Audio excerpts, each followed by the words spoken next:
एक समय की बात है। एक बहुत ही धनी आदमी अपने घोड़े पर सवार होकर एक स्थान से दूसरे स्थान की यात्रा कर रहा था। रास्ते में एक घना जंगल पड़ता था। जंगल में रात होने लगी और उसे कहीं रुकने की जगह की जरूरत महसूस हुई। वह इधर उधर नजर दौड़ाने लगा। तभी उसे कुछ दूरी पर एक टूटी फूटी झोपड़ी दिखाई दी, जो एक गरीब आदमी की थी। उसने सोचा, इस झोपड़ी में रात गुजार लूंगा और सुबह जल्दी निकल जाऊंगा। वह झोपड़ी के पास गया और उसने झोपड़ी वाले से कहा, भाई, मैं एक व्यापारी हूं, शहर जा रहा था, लेकिन रास्ते में रात हो गई।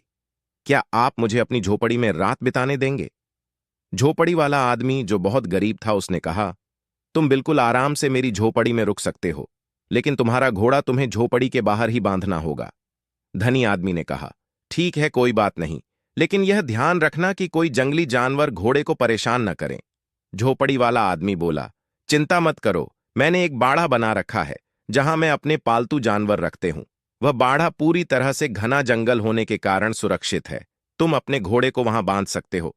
धनी आदमी को कोई आपत्ति नहीं थी और उसने अपने घोड़े को झोपड़ी वाले के बताए हुए बाड़े में बांध दिया और आराम से झोपड़ी में रात बिताई। सुबह जब वह उठकर घोड़े को बाड़े से निकालने गया तो उसने देखा कि घोड़े की पूंछ गायब थी। यह देखकर वह चौंक गया और सोचने लगा कि घोड़े की पूंछ कहां चली गई। वह मन ही मन बड़बड़ाने लगा। तभी उसकी नजर झाड़ी में पड़ी और उसने देखा कि घोड़े की पूंछ झाड़ी में उलझी हुई थी। उसे समझ में आ गया कि घोड़े की पूंछ शायद झाड़ी में फंस गई होगी और घोड़ा झटका मारते हुए पूंछ उखाड़ ले गया। वह बहुत परेशान हुआ और झोपड़ी वाले के पास जाकर गुस्से से बोला, देखो भाई, इस जगह पर रुकने से तो अच्छा था कि तुम मुझे रुकने ही नहीं देते। झोपड़ी वाला आदमी घबराते हुए बोला, क्या हुआ भाई, आप गुस्सा क्यों हो रहे हो? धनी आदमी बोला, देखो, इस घोड़े की कितनी सुंदर पूंछ थी और अब देखो उसका क्या हाल हो गया। लगता है तुमने जानबूझकर कटीली झाड़ी का बाड़ा बना रखा था ताकि मेरा घोड़ा उसकी पूंछ काट दे। अब मैं तुम्हारे खिलाफ अदालत में केस दायर करूंगा। यह कहकर धनी आदमी बिना देर किए अपने घोड़े पर सवार होकर न्यायाधीश की अदालत की ओर चल पड़ा। न्यायाधीश बहुत ही लालची और पाखंडी था।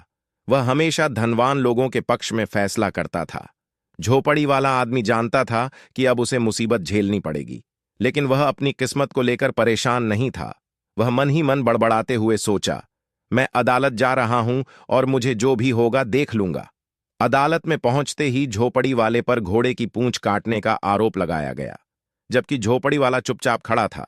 तभी अदालत में एक और घटना घटी। एक बूढ़े आदमी के लड़के अपने पिता को लेकर वैद्य के पास जा रहे थे। बूढ़ा आदमी बीमार था और उन्हें इलाज की उम्मीद थी, लेकिन रास्ते में वह पहाड़ी से गिरकर मर गया। बूढ़े के लड़कों ने झोपड़ी वाले को पकड़ लिया और गुस्से में आकर बोले, तुमने हमारे पिता की हत्या कर दी है, तुम ही उसकी मौत के जिम्मेदार हो। तुमसे हिसाब लेने हम न्यायाधीश के पास जा रहे हैं। यह सुनकर झोपड़ी वाला और भी डर गया और उसने सोचा, अब वह क्या करेगा। वह मन ही मन सोचने लगा, अगर न्यायाधीश ने मुझसे सही फैसला किया तो अच्छा होगा, वरना मुझे कुछ करना होगा।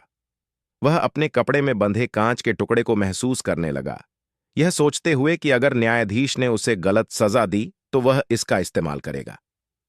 न्यायाधीश का फैसला बहुत महत्वपूर्ण था। अगली सुबह अदालत में घुसे तो न्यायाधीश ने केस की सुनवाई शुरू की। पहले सेठ का मामला और फिर बूढ़े के लड़कों का मामला। जब झोपड़ी वाले ने देखा कि न्यायाधीश उसकी तरफ घूर कर देख रहे हैं, तो वह और भी डर गया और कांच के टुकड़े को हाथ में लेकर देखने लगा। न्यायाधीश ने देखा कि झोपड़ी वाला कांच का टुकड़ा हाथ में लिए हुआ है, तो उसे यह समझ में आ गया कि झोपड़ी वाला रिश्वत देने की कोशिश कर रहा है। न्यायाधीश ने मामले को लंबा खींचने का नाटक किया और फिर फैसला सुनाया। घोड़े वाले सेठ का आरोप सही लगता है कि घोड़े की पूंछ उखड़ने में झोपड़ी वाले का हाथ था, इसलिए तुम झोपड़ी वाले को घोड़ा दे दो जब तक घोड़े की पूंछ पहले जैसी नहीं उगाती। धनी आदमी को यह फैसला सुनकर बहुत दुख हुआ और वह सिर पकड़कर बैठ गया। अब झोपड़ी वाला समझ गया कि यह फैसला कांच के टुकड़े से डर कर लिया गया है और उसने कांच को और भी जोर से महसूस किया। फिर न्यायाधीश ने बूढ़े के लड़कों से कहा, भाइयों, तुमने अपने पिता को खो दिया, इसका मुझे दुख है, लेकिन जो हुआ वह हुआ, तुम समझ लो।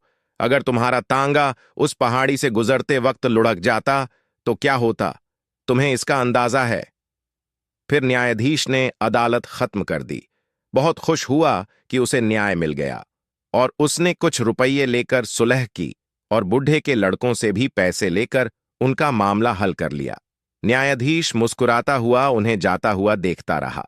यह पूरी कहानी हमें यह सिखाती है कि अगर इंसान अपनी लालच और स्वार्थ के कारण किसी भी गलत काम को करता है तो उसका परिणाम अंत में बुरा ही होता है, और न्याय का सही रूप कभी भी धन और सत्ता से प्रभावित नहीं होना चाहिए।